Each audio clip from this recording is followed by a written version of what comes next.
Hello, everybody. Welcome to the National Real Estate Post. Here once again with Kimber White, president of the National Association of Mortgage Brokers. Kimber, before we get started, just remind everybody, guys, I've been saying this and saying it and saying it. Pursue new verticals this year. Find new stuff you can do. Find other ways to get business as refis taper off and those purchase deals are so far and few between. Look into renovation lending. Look into it. See what you can get done. See how you can market it. It's a big, big market for that this year, and you can make a bunch of money. So Remen's got you covered on it, start to finish. They'll take care of everything. They'll teach you everything. Just click the Remen banner you see on your screen right now, just right below the video, and you can get connected to them and the renovation guys over there, and they can help you out, get started in that new vertical this year, make some money. So with that, Kimber White, the National Association of Mortgage Brokers. How are you, Kimber? Good. How are you, Frank? I'm hanging in there. I'm hanging in there, man. Just like everybody else. We got some things cooking. One in particular, Brian and I had mentioned it just a minute ago on a show. We've got this CFPB, director that looks like is coming in, a guy named Chopra, and then you've got some insights into the FHFA and Calabria as well. And I think both of these guys need to be talked about, or these agencies need to be talked about briefly here, so that everybody's up to speed on what's going on. What's your thoughts on this new, potentially this new CFPB director, Chopra? What are you thinking? Well, Chopra, it's going to be good work. NAMB always wants to work with anyone who's with the CFPB. We're there for them. We've always been on top of that. But Chopra is, number one, having a hard time getting through. I think he's going to have a hard time because he's tied to previous administration. Remember, he was there. People don't know this. When Elizabeth Warren started the CFPB, Chopra was there. He was ombudsman for them for the student loans, and he was part of her chief of staff. So he was there when this thing started. So we're going to go back to a lot of enforcement. I call it the Cordray days. We're going back to Cordray days with him.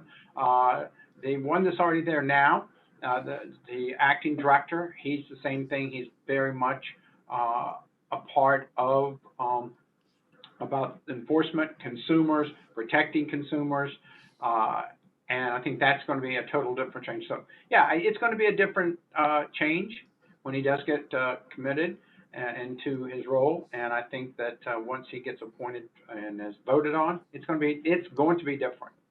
So what's the time frame on this for those of us that don't know? Like, when do you think if he gets in, when would it be? I don't know. It kind of seems like it's dragging through. Yeah. Isn't this like one of the last people left for Biden's cabinet to be put through, or for CFPB? It's kind of like been put up, and we haven't heard a lot about it. I mean, that's what's really funny. We've got an acting director. That's it. Now let's go through the motions, but I'm not hearing a lot of motions or hearing a lot about it. It's probably just going to sneak up on us and say, be like, surprise, he's here. Here he is. No, I think it'll be public about the hearings, and Roy will have that up, our lobbyist, once we do it. But you already see the changes for the consumer, and they're concerned about credit. Speaking of, where they've kicked the can down the road for the patch, this is one of the reasons, because they think they want to reopen it and get look at consumer credit, look at the fact of minority lending. We've talked about that till it's dead, but that's what they're thinking of. Yeah, I've seen a handful of little news, memes, or not memes, but images or whatever, where they're saying Biden wants to get rid of the current credit reporting system or something along those lines. Have you heard anything about that? Or no, I've heard that they've looked into it, but I think how do you get rid of that? How are you going to see someone's credit rates? How are you going to actually know they're performing? Because if you don't have the credit reporting, and we say where you report your credit, you report that, guess what we're going to have? Who's going to take the risk? And with that risk, and if you can't really see your risk, and you're a servicer or you're a lender, what are you going to do? You're going to raise interest rates to mitigate that risk that you can't see. Yeah, interesting stuff. We'll see what comes down the pipe. But this whole Chopra thing, it's curious to, I think, all of us, like, what's going on? When is this going to happen, and what's going to be the outcome? Obviously, you feel the same way that we do over at the NRAP. Like, hey, man, CFPB, they're sharpening their fangs right now. I mean, it's going to be And you know what? The other thing too, we just reported on, Kimber, is the mortgage industry in 2020. The profit that was made Yeah. in the mortgage industry in 2020 was just, you can't even wrap your head around how much money was made by all these mortgage companies in 2020. And there's a lot of dough there for an aggressive CFPB director to look at. You know what I mean? Or get on Yeah. his radar. Go after them. Yeah, yeah. Let's talk about FHFA, because you've got some insights Yeah. to that we were talking about. Calabria, FHFA. What are your thoughts on that going forward, and what do you think they're already, what they're trying to do in the new administration in that capacity? Well, they're waiting for the Supreme Court ruling to come down on that. Basically, does it give the right for the president to get rid of whatever? And I think that when the thoughts of the ruling may come back in favor that you can do it, and the president, if that happens, I think we're all pretty sure before the end of the year, Calabria is out, probably sooner than later. We don't know, but I think if we do that, we don't know the issue. But I think that the Biden administration probably would like to have their own person in there because there's a lot of things they want to work on, and I think there's a lot of things they want to roll back. I mean, I was talking to Dave Stevens today, and he was like, if they do that, he feels the half a point is out. There's other things that we can reopen, and look at. The new thing that went in by Mnuchin, where we're all worried about the QM, the GSEs buying the QM patch. They're not going to do it. And now we're going to go by the APR rule, which has a few problems with itself. The APR rule has, the test of the two of the three things about the debt ratio going over it, that we can still do loans. But what that hurts, and I think the Biden administration will look at, that new rule that we're going to be under with the GSEs hurts the first-time buyer. It hurts the minorities because most of those people don't have two of those three things, or they're in that trouble. So what ends up happening? They're not going to be able to be lended to.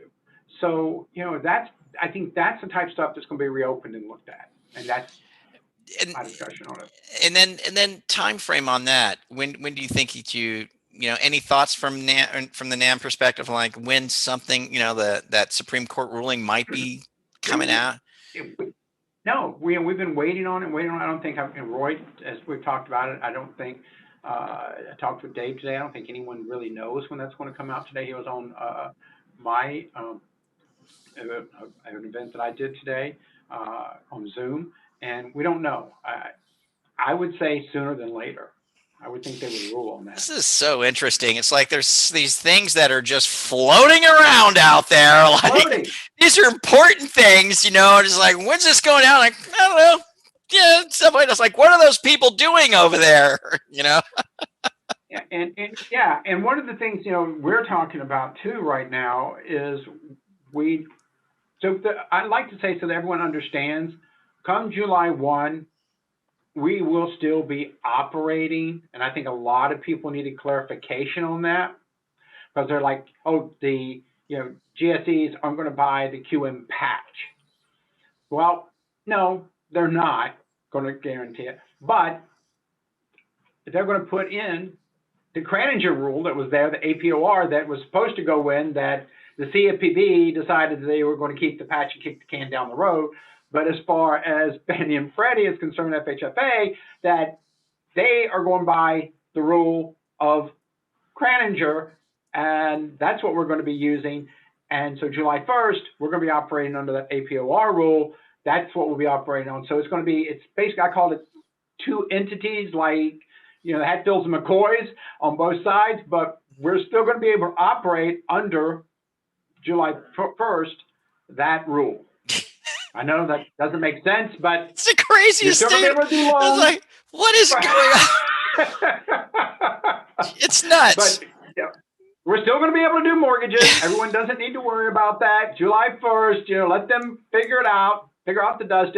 Our main concerns is, some of the concerns we are absolutely going to send that in. NAMB's going to be sending out on that, and we've already sent to Treasury to open up about the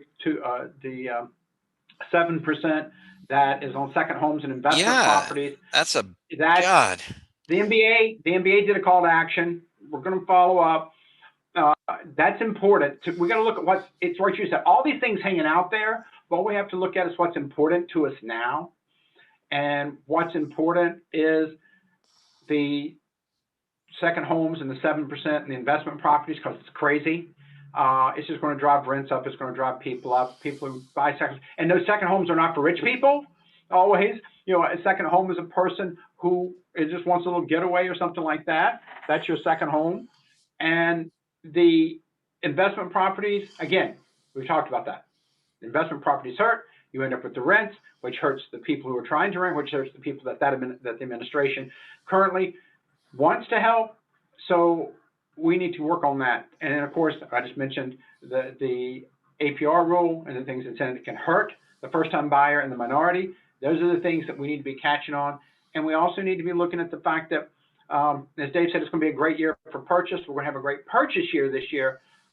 But the refinances, good economies, low interest rates means you have a sick economy, really low interest rates. Higher interest rates, a little bit. They're still going to be good. They've already said that they're not going to raise them high. Raise them means out of the threes. You've heard that. Right. But we're going to have a good housing market, but it's going to be a purchase market more than the refinance market. Yeah. Good stuff. Well, keep us posted. We'll come back next week. Obviously there's a lot of things to keep our eye on right now, and you guys got your finger on the pulse of all that. So I know you'll be letting us know when things change regarding these up in the air items, these important up in the air items that we've got floating around. So keep us posted on that, Kimber, and we'll come back around next week and see what the heck happened, because you never know what a week brings in this industry right now, Mr. White. We are. It's going to come back. But the biggest thing, let people know, we're still going to be able to do mortgages above 43% come July 1st. All right. At the end of the day, you can still do deals over a 43. Exactly. All right. Good stuff, man. Appreciate you being on the show, Kimber, as always. We'll catch up with you next week with some more updates from the National Association of Mortgage Brokers and its president, Kimber White. You guys do us a favor, leave us your comments down below, forward this, share it, subscribe if you're meeting us for free. We'll catch you later here at the National Real Estate Post. See you later. Mortgage brokers, KLEX, they don't have their act together. Arrive, you know as well as I do, they're a complete mess. Lending pad, far too complicated. Please, Broker Plus. Point of sale, LOS, CRM, all in one, 100% mobile friendly. Click the banner you see on your screen right here, down below, get a demo.